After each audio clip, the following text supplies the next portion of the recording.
This is Dr. August Konkel and his teaching on the book of Proverbs. This is session number 7, Sanctity of Marriage, lectures 8, 9, and 10.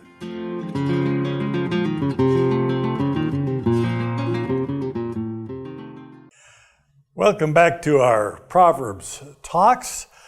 We have been discussing essentially the introduction to the Proverbs themselves, which occur in chapters 1 through 9.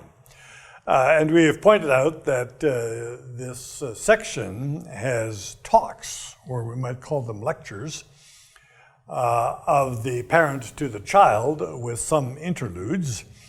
So in today's talk, what we want to do is look at the final 3 lectures, all of which have their focus on something that is very, very important in the values of the covenant, and therefore very, very important in wisdom and in the teaching about the fear of God.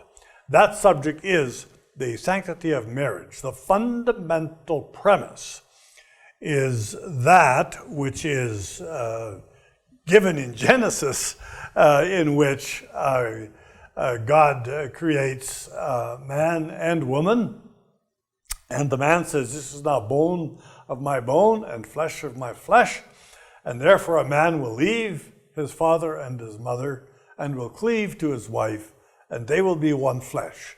That's just a very straightforward proposition, but a very profound one, because the only way that we can be humans is through father and mother.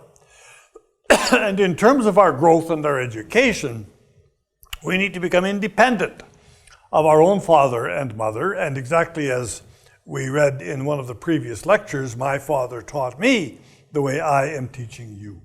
So you leave father and mother, and you form a family with your children. But in order for that to happen, there has to be a covenant loyalty.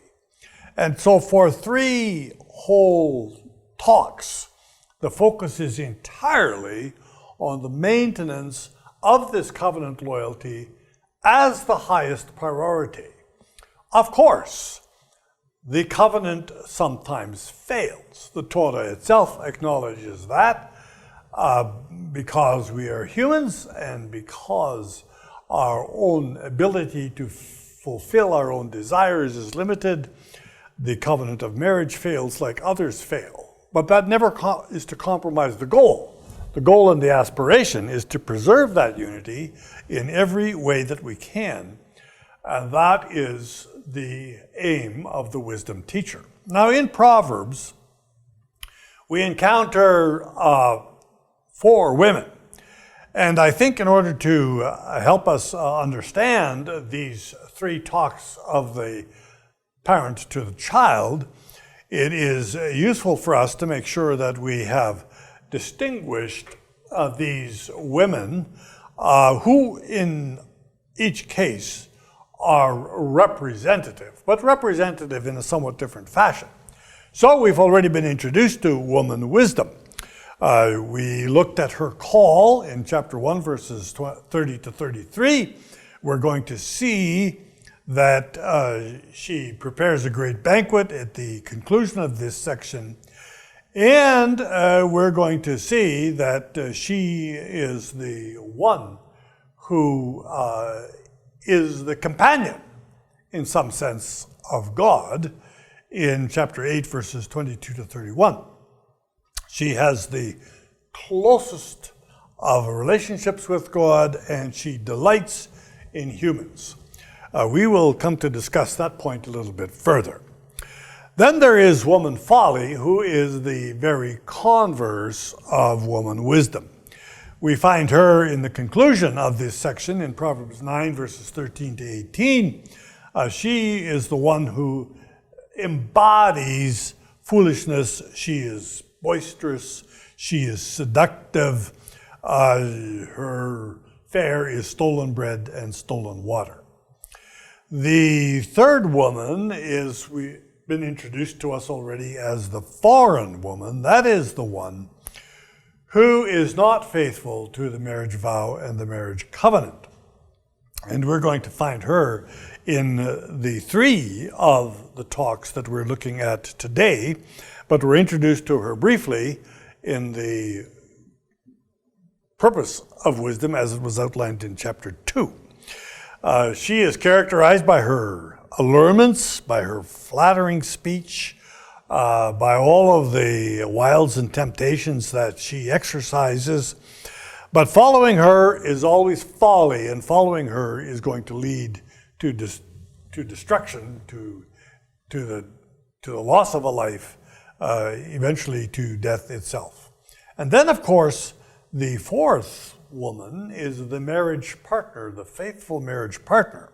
And in chapter 5, verses 15 to 19, we actually have the one section in Scriptures that extols the ideal of what a marriage relationship should be, the ideal to which we all ought to strive because it is for our own good. And in some way, there is no doubt that this ideal is represented in the woman that concludes the book of Proverbs, sometimes called the valiant woman or the strong woman, in Proverbs chapter 31, verses 10 to 31. So, in our talk 8, we have a strong statement on the importance of loyalty to the marriage covenant. It begins with an exhortation that comes from wisdom. It is wisdom that is going to protect us. It's going to guard us from the dangers of a wayward path that can lead us into a destructive way of life. The foreign woman is the one who holds fast. That is, she has deliberately chosen the way of death in Proverbs 5:5. Her feet go down towards death. Her steps have literally taken hold of Sheol, the place of death. She has chosen against the way of life. So, the important point for the young person is to be sure that they steer clear of such seduction. Because such seduction is a thief. For one thing, what it does is it steals your strength. If there's one thing that ought to characterize the young man, it is his strength for God and his strength to be able to live in an honorable way. The unfaithfulness in marriage steals this strength in various ways. Not only in terms of the fact that the father is going to lose the influence and the education that he should have over his own children, but of course, it's also going to be financially very costly. Now, we see this in various ways in the Torah of Moses. One of the ways that we see it as a cost is when there is a death. But it is a more tragic cost, in a way, when there is a separation. And so Proverbs chapter 24, the first 3 verses, are a provision that is to protect the estranged wife in the event that her husband should leave her. What that provision really exemplifies in Proverbs chapter 24 is the cost that this is going to be to the husband who has left. And it always is. It was in ancient times, and it is in present times. So that's a pragmatic aspect of it. But more importantly, there are the consequences of regret. Not only is it destructive for this individual family, it's destructive for the whole community, which is what the father, the parent, is pointing out to the child.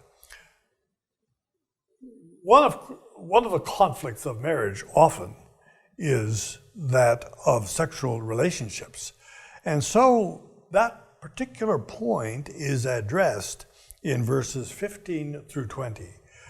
These verses just describe in the most delightful way the fact that a monogamous relationship is the most satisfying relationship if it can be pursued with the right attitude and can be pursued with the right considerations.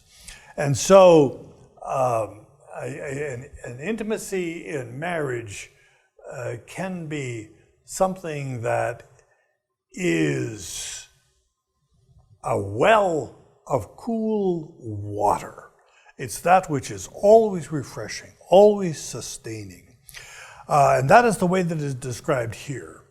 Now, in contemporary terms, I have listed here on the screen a couple of books that have come out from some very prominent women extolling the fact that they have had experience with both promiscuous relationships and committed relationships. The women that I have listed here are Lauren Winner, who is a university professor, and Dawn Eden, her writer's name, but she was a newspaper reporter in New York. But each of their books, Real Sex and the Thrill of the Chaste, are something of a personal pilgrimage.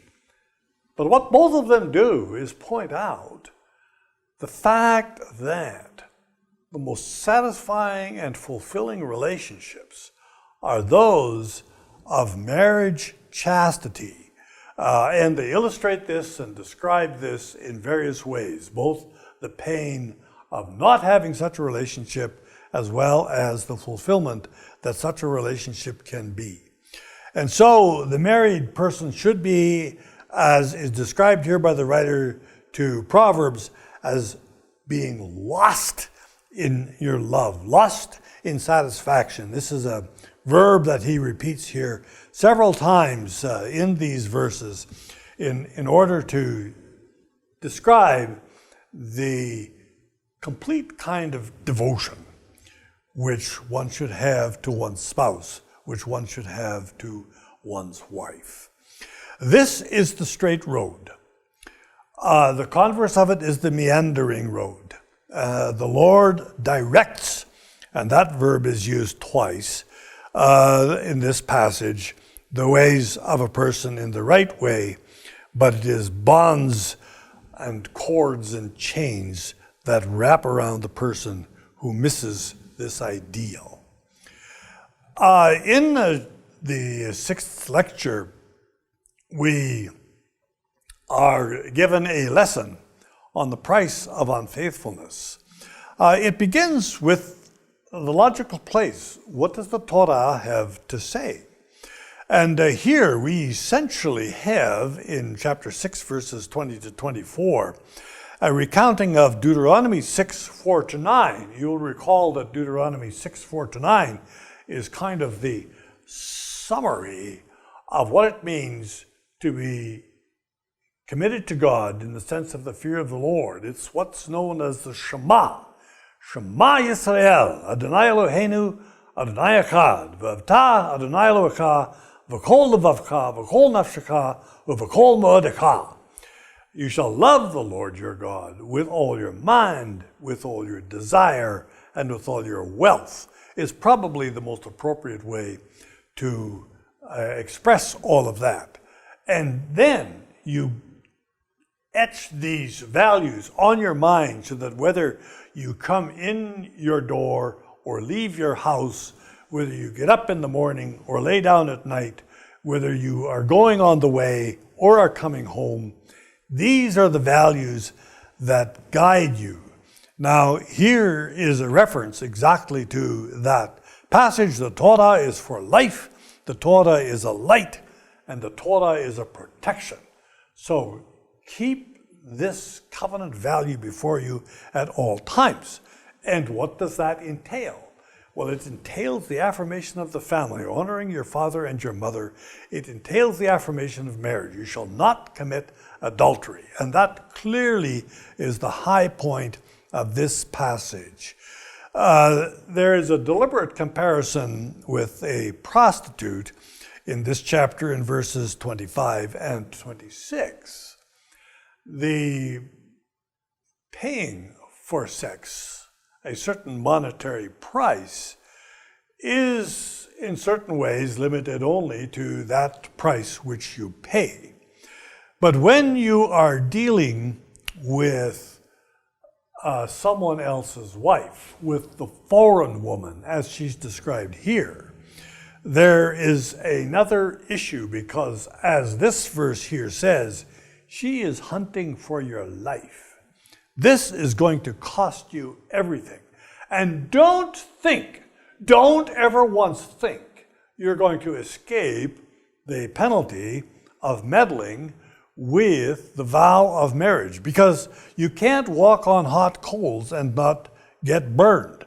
And even if you are a thief and you get caught stealing for bread because you're hungry and you just want to stay alive, says this proverb, if you get caught, you're still going to pay the penalty of being a thief, which is to repay everything you've stolen plus all of the damages. But for the adulterer, the shame is much greater than simply that of being a thief. It means that you will bear this shame all of your life, that you will never escape it. You are caught, as it were, in a net. Because, of course, the tangle of relationships only gets worse as life goes on. This hardly needs to be illustrated. The tangle of relationships that we see with so many that have fallen into this is just all around us. Of course, this is not to suggest, in Christian terms, this is not to suggest that this is some kind of unforgivable sin. It is not that at all. This is just one of those ways in which our lives may fail and in which we suffer the consequences, but we should always know that there is mercy and redemption that God offers to all of us. Finally, in this last lecture, the Father gives an illustration of this overwhelming drive for sexual satisfaction. He starts off again with the emphasis on wisdom. If you're looking for an intimate partner, if you're looking for someone to always be with you, then wisdom provides that dignity. Wisdom should be your confidant. You can confess everything to her. You can share everything with what you need to know, and she will in turn instruct you. So make wisdom your highest priority. And then he gives this saja. Now, this whole saja of the Night Lady here needs to be put a little bit in its context. As this whole description goes on, what we see is that there is a woman whose husband has gone on a distant journey. He's taken with him his bag of money. He's not coming back until after the month ends sometime. He's doing business. And in the meantime, his wife has decided that she is going to find some satisfaction of her own. And she has made her vows, and now she's repaying her vows. The days, whatever that vow might have been, that's not specified. The day when you repay your vow is the shalom. It's the shalom offering. It's the peace offering. It's when you have a big meal and the meal is shared with everybody and you kind of celebrate because this is the achievement of something that you had planned for. And so here is this woman, and she's looking for her partner, and she's out lurking on the streets, and the young man has left. Of course, all of this is figurative, because somebody looking through his window and seeing this young man could never follow all of these steps. He's describing what he knows happens. And she finds him, and she embraces him, and she allures him, and tells him how her bed has been luxuriously covered with linens from Egypt, and the way in which she's spiced it with aloes and cinnamon and everything else.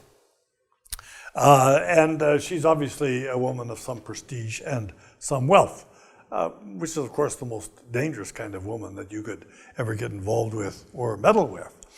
And so the young man, enticed by her, falls into the fatal trap, which is described like an ox being led to the slaughter. I do often think of that because that was something that happened regularly at home on the farm. And I often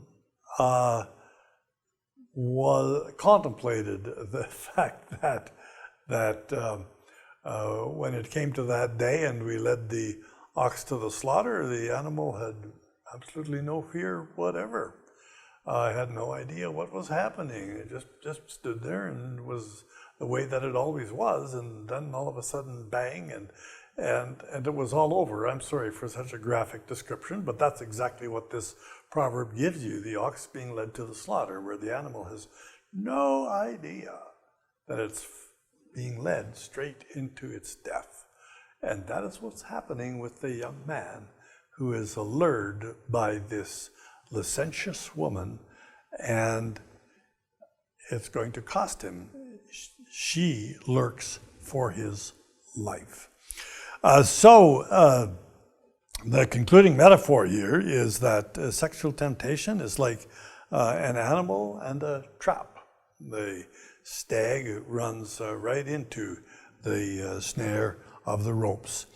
The path of seduction is very easily followed, but it always ends up with the same destiny, a life that is lost. So it is the Father's exhortation that this is something you decide beforehand. You think about this now.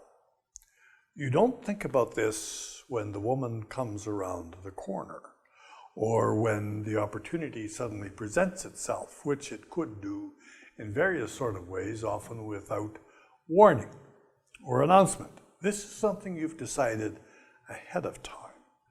And because you've been taught this, and because you know the importance of maintaining the integrity of the family, this is the wandering path away from the straight way that you will be careful to avoid in order that you may enjoy the strength of your own labor, the etzev, as it's called here in chapter 5, that toil, that work, that perspiration, everything you invest into your work for your life, that will end up being yours, and you're not going to end up giving it to someone else, either in support of children that they are in control of, or in support of payments that you have to make. In ancient times it would be in terms of land and other resources, but rather that you will retain cohesion as a family. Your toil will belong to you, and your life will belong in the land. Not enough can be said to emphasize the importance of faithfulness to the wife of your youth, as the prophet Malachi says it.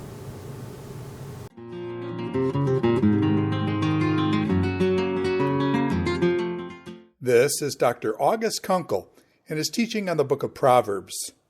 This is session number 7, Sanctity of Marriage, lectures 8, 9, and 10.